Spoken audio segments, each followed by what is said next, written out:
Hello, this is Diane from Diane Abroad. I'm talking to you from Prishtina, Kosovo. It's January 3rd. It's around 9 p.m. This podcast will be entitled The Anatomy of My Eye. It's a very interesting story, troublesome story. The story itself is not quite complete, but I'm compelled to share it with you now. I think this podcast will be very interesting, as I said. Interesting story, plus very informative. If you have any, if you don't know a lot about the eye, or even if you think you know a lot about the eye, I think this is an interesting story. And all begins around March 23rd. I had just gone to South America for 2 months. And I was in Madrid, Spain, on my way to Prishtina, Kosovo. I was in Madrid for about 5 days. I was staying in this lovely boutique hotel in Madrid. White walls, white ceiling, and gleaming, almost white tile floor. And it was the night before. I was leaving for Prishtina, and I was going to my room, and I ran into Alejandro. He was tall, graying, with the typical bright eyes of so many European men. Those eyes that reveal a depth and intelligence and an eager interest in engaging in meaningful conversations. I mean, really. He said, "Good to see you, Diane," with his lovely, lovely Spanish accent. God, I can fall for most any man with a Spanish accent. Alejandro in his dark blue jeans and worn leather boots was no exception. "I'm fine. How are you? How are you?" He had just himself returned from South America and was eager to tell me about visiting the Galapagos Island. His descriptions were just as intriguing as he was, but you know what? I was distracted. By what I thought were lines suddenly appearing near the floor on the wall of this boutique hotel. I thought to myself, why aren't visitors more careful? They have scarred the walls with their luggage wheels, and they don't pay any attention to what they're doing. Alejandro was telling me about the birds and the wildlife, and I asked him, I said, did you swim? Did you dive at all? And he was explaining to me, but you know what? I couldn't hear him. I couldn't concentrate. I felt odd. I almost felt dizzy because those black streaks on the walls flickered, like the lights were going on and off. I needed to sit down, so I excused myself. I rushed to my room, sat down on my bed, and focused on my vision. I quickly realized that my right eye was flooded with squiggly debris. Well, I knew that they were floaters. But it was the rapid increase of more and more floaters that was frightening, and I knew that this could be a retina tear or even retina detachment. Now, in the United States, it'd be called retina, but in Europe, they call it retina, so it's retina. I knew just enough that this could mean blindness if I had a retina tear, and it had to be addressed immediately or I could tear. The trouble was I was leaving for Prishtina the very next morning. There was nothing I could do. There was nothing I can do. It was a long night, but 24 hours later, I was at the Kubati Klinika in Prishtina, Kosovo. The Kubati Klinika in Prishtina is the best known and most revered eye clinic in all of Kosovo and surrounding countries of the Balkan countries.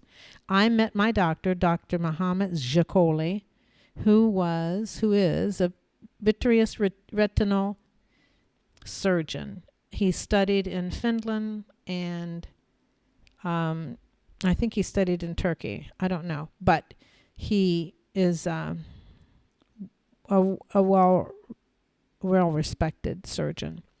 He explained that I was experiencing vitreous detachment, a typical change in the eye that occurs from early as 45 years old. He added it wasn't a problem. However, I needed to watch for a retina tear. If I saw a dark hood over my eye that obscured my vision, I needed to come back to the clinic office right away because that was a sign the retina was tearing or detaching. Retina detachment would result in blindness without emergency surgery to laser the retina back in place on the inside of the wall of the eye. Well, I watched that right eye carefully for months. I mean, I went back to see him occasionally, but that was March. I was in Kosovo April and May. In June, July, and August, I went back to the Schengen area. I was in Spain and France and Italy.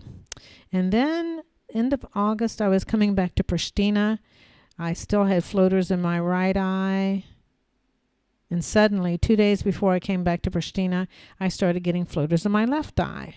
Well, I didn't think a lot about it, but as soon as I got back to Prishtina, I went to see Dr. Jacoli. He examined both of my eyes and he said, yes, you have vitreous detachment, standard for 45 years old and older. Nothing to worry about. Watch for a hood, some dark area that obscures your vision, and that would be retina detachment. So I went on in Prishtina, working at the American University of Kosovo and doing some consulting there, and I was playing tennis, and one evening I came home after tennis and I noticed this sort of grayish cloud sort of spot in my left eye, not my right eye, where I had been watching the vitreous detachment for months. This was my left eye.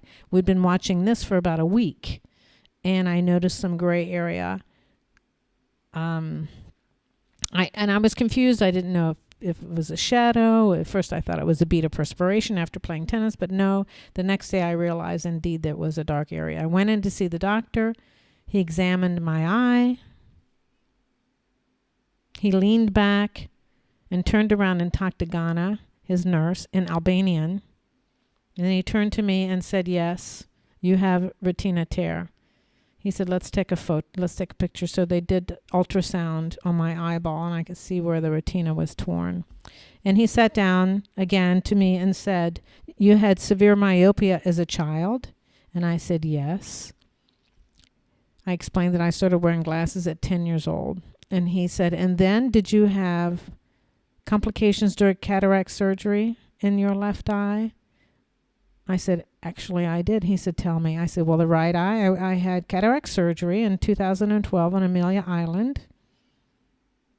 On my right eye, cataract surgery went well. 2 weeks later, I went back for cataract surgery on my left eye. Went in for surgery at 7. I woke up at 3:30 in the afternoon, and I just knew something had gone awry.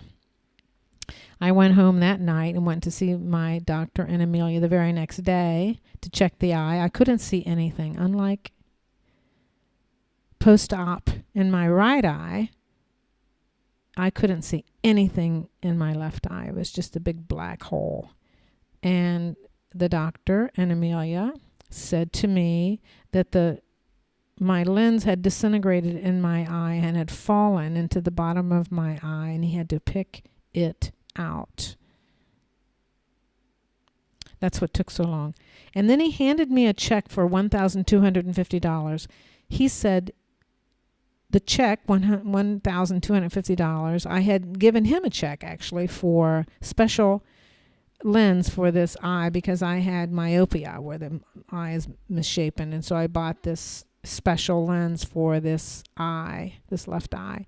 And he said I didn't need that lens. I didn't use that lens, and so here's your money back, $1,250. And I said, tell me about my eye. And he said, it'll be fine. You'll get your vision back in about 2 months, which exactly what happened. So I explained to my doctor in Kosovo, that's the complication I had. And he said, okay, I understand that. And he said, let's talk about myopia. He said, when you were 10 years old, you got myopia. You got glasses for myopia. And I said, yes. And he said, myopia is when the eyeball is too long. We all know this. The eyeball ends up being too long, and the image that you see changes, inverts, before it reaches the optical nerve, and therefore you can only see, you are nearsighted. You can see near but not far away. So when that happened to you, he said the eyeball was too long. And he said when the eyeball is too long and then you continue to grow, so you were 10 and you continued to grow, your eyeball continues to grow, and your eyeball is like a balloon. When your eyeball continues to grow, the retina within the eyeball that lines the eyeball wall stretches and gets thinner, just like the skin, so to speak, of a balloon.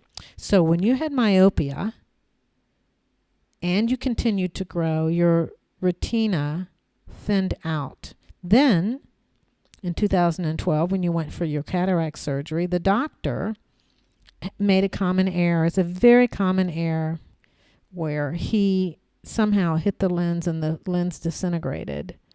And when the lens disintegrated and he picked that lens out, which is what he had to do, that volume of that lens was no longer there. And the balloon, the eyeball, fills that volume, and it stretches again. It stretches again. And when it stretches again, the retina is thinner. He said, your retina is extremely thin. So, when I do the surgery tomorrow morning, he said, I don't know if I'm going to be putting gas in your eyeball or silicone oil in your eyeball. Now, I'll digress on that for a second. So, when the surgery takes place to laser the retina back against the eyeball wall, they put either gas or silicone oil in the eyeball. Gas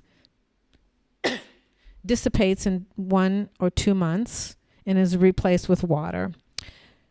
Silicone oil stays in your eye for 6 months and then it's taken out by surgery. So when it stays in your eye for 6 months, it, as the gas does, pressure pushes, it's like a tamponade. I think it's called tamponade, where the oil presses up against the retina and holds it in place. He said, I'll try to put gas in there, but I might have to put silicone oil because it's a safer way to go given the strength of your retina. He said, I will decide when I get in there. That afternoon, I had to get all these blood tests and I'd get a shot and all that stuff at the clinics, not this clinic, another clinic. And the next morning I went in for surgery and was awake. They just put in a little bit of twilight sleep. And I wasn't asleep. It was a little twilight just to relax me. Surgery was an hour and a half. Went home that night and went back for a follow-up the next day. He examined my eye and he said everything is perfect. The retina was lasered, which was kind of painful during surgery, frankly. But he said it's imperfect in place. And he said, I put in silicone oil because your retina is so thin and everything is good. I want you to go home and lie down on your side so that the retina, when you lie on your side, the oil naturally falls to the bottom because of gravitational pull. And that's going to press against the area in which I have just lasered. So lie on your side, but come back in 3 days. I was on my side, went back in 3 days. I go into his office. He examines my eye, turns around and talks to Ghana. That's not a good sign. I fell in love with Ghana, by the way. She's a wonderful nurse. She speaks English much better than the doctor. And so we three have good communication. So after he talked to her, he turned to me and he said, we lasered in the surgery. Laser area is good. The silicone oil is good. Everything is good. But there's a little bit of a raised area in another part of your retina. So right here in the office, I'm going to perform laser technique on your eye. And then we will watch. Well, I had to put my head in this cage, just like when you get your eyes checked. And man, the laser hurt so bad. And I had to stay in that cage when I wanted to pull back. There was nothing holding my eye and holding my face into that cage except my will against the pain. Everything was purple and it was really difficult. And he said, come back in 3 days. I went home. He said, stay on your side. I went home, stayed on my side, came back in 3 days. He examined my eye and he turned to talk to Ghana. Then he turned around to me and he said, the surgery was good. The area in which we lasered your eye, your retina, 3 days ago is good. There's another area that is raised. there's another area raised. And he said, I am so sorry. I do not know why this is happening to you. Should not be happening. He took a picture, showed me where it was raised, and he said, we're going to do laser here in the office. I was ready for some real tough pain, but frankly, there was none. So that was very good. He said, come back in 3 days. Stay on your side. I went back home for 3 days. Looked good. Everything was perfect. Come back in another 3 days. I went in. Looked good, but he turned and talked to Ghana. Not a good sign. They talked in Albanian. He turned to me and he said, everything is good except there's a new area. There's a new area that is raised. He said that new area that was raised has 2 tears, is what he said. I'm sorry, lost track. So you're with me on this, I hope. So that area that was raised that he lasered the second time, there were 2 little tears. He said we have to have emergency surgery. So I went in the next day, and he's doing the laser surgery, and I'm in twilight, and I could tell we were nearly finished when I heard him tisk and exhale. He went, shit. Yes. He didn't say shit in Albanian. So I knew, and I felt him flushing my eye with something cool, and he wasn't happy. I could tell. So I went home that night, and I went to see him the next day, and he explained to me that the surgery went well, but he explained to me, when your doctor in Amelia put your cataract lens in your eye, he did not use he didn't use the right lens, and he sutured the cataract lens to your iris. So you have 2 holes in your iris where the cataract lens is sutured. He said he called his mentor in Turkey and his other friend in Finland, and no one has ever heard of suturing a cataract lens to the iris. That's why I had extreme sensitivity to light in this left eye, because I always complained to him about it, and he said it was because I have 2 holes in my iris. So he said, when I was doing the surgery,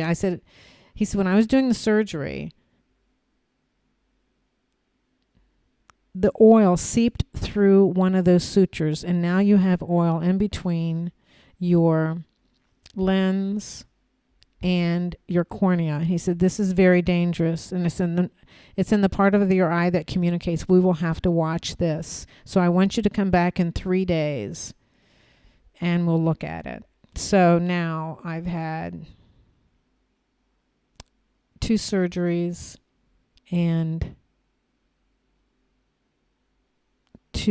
I've had 1 surgery and 2 laser treatments. But the next night, I had such severe pain. This pain was in my skull and irradiated around the eyeball, around the socket of my eyeball and my cheekbone on my left side, and it went down across my chin up to my jawbone and cheekbone on my right side. It was so painful. I texted Ghana, and she said, come the next day. I went the next day. My eye pressure was over the chart. It was beyond the chart, beyond what we could measure. And they immediately gave me some medication. We said we have to do emergency surgery. We've got to get that silicone oil out of the area, the anterior area. That's what's causing the pressure. We're going to give you these pills, and we want you to go to the eye doctor. We want you to go to the Banatore, which is Albanian. Sounds like Italian the way I explain it, but it's Albanian for pharmacist, and get these special drops. And if you feel tingling in your fingers from these drops, it's because the drops are diuretics, and you need to eat some bananas and come right in. I mean, this was getting ridiculous, I guess. And so I could feel the pressure dissipate a little bit. The next day, I went in for surgery, for emergency surgery, to remove the silicone oil. And my pressure was still up. It took us 2 hours to get the eyeball pressure down so that we could operate. He went in to operate. Everything was good. He said, come the next day. I went the next day. He said, I took the silicone out. He said, the surgery is good. The retina is good everywhere. Everything is good. But he said, I replaced the silicone oil with the gas, but the gas seeped into the hole. You have gas now on your cornea. He said, this is very dangerous because it could dry the cornea out, but this is what we're going to do. You go home, lay on your stomach, lay face down for 24 hours. Hopefully the gas will rise above and gravitational pull will cause the natural water to seep into that hole and go back into the area between the cornea and the lens. And I did that for 24 hours. I went back to see him the next day and it was perfect.